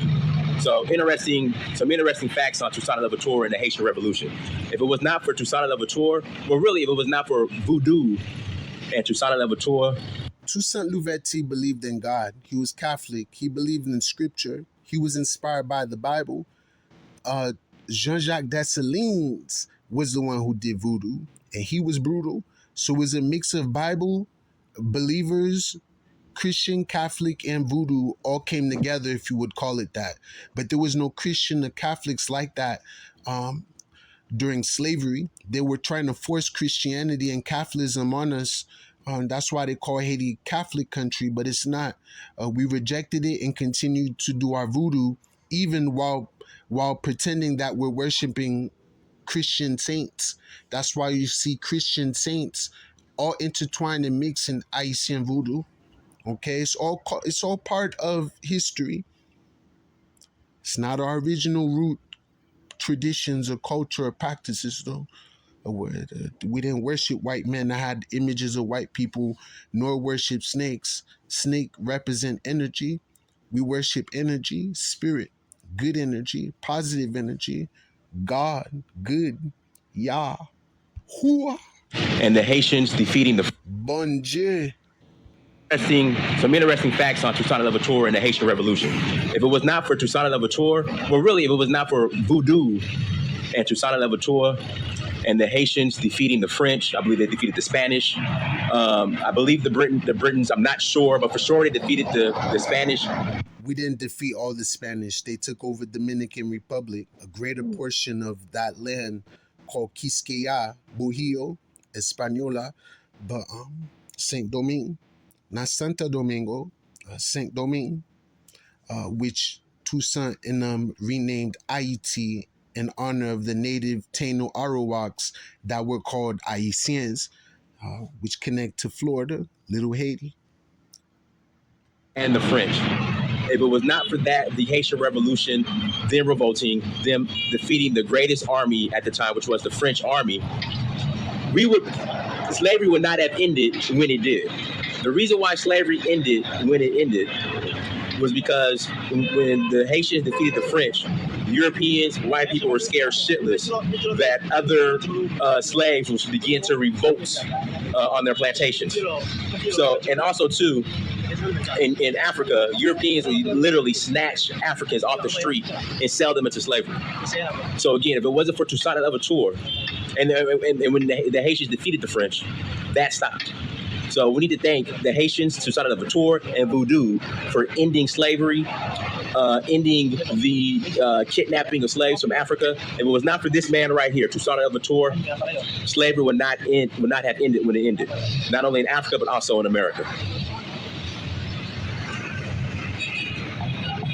We even inspired Africa, which is where my ancestors are from anyways. Maybe not Africa, but they were in Africa before they were in the islands. And before Africa, they were in Israel. We're Bantu Israelites, Judah, Yahudah, Israel, the 12 tribes of Yah.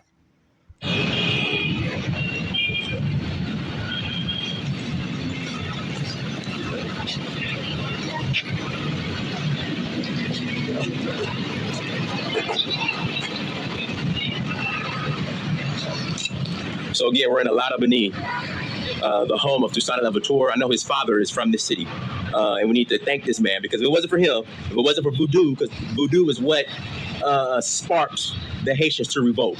If you study the Haitian Revolution, it was a bookman who was a Hunan who sparked the Haitians to start the revolt through voodoo. through voodoo, the religion we demonize. If it wasn't for voodoo, the religion many of us demonize, many of us black people. If it wasn't for voodoo and the Haitians, okay, and them revolting in Haiti, we would still be slaves. And also, Toussaint Louverture, Shaka Zulu were two of the greatest military strategists ever in history. They don't tell you that. They don't teach that. But Toussaint Louverture was one of the greatest military strategists ever to live. Him and Shaka Zulu. They don't tell you that in history. They don't like to share the history. But yeah, this man right here, we need to be thankful.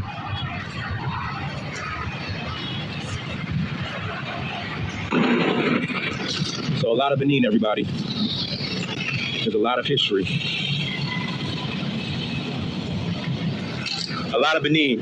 There's a lot of history in the city. Like I said, this is the birthplace of Toussaint Louverture's father. So this is his hometown.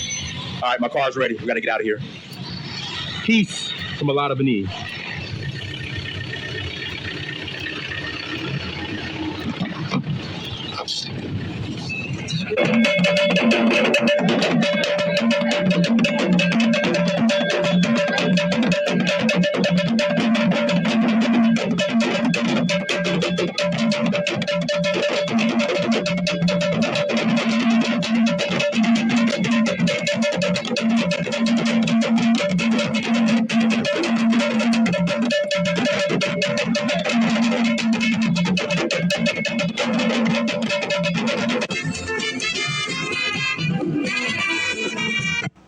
Black Power.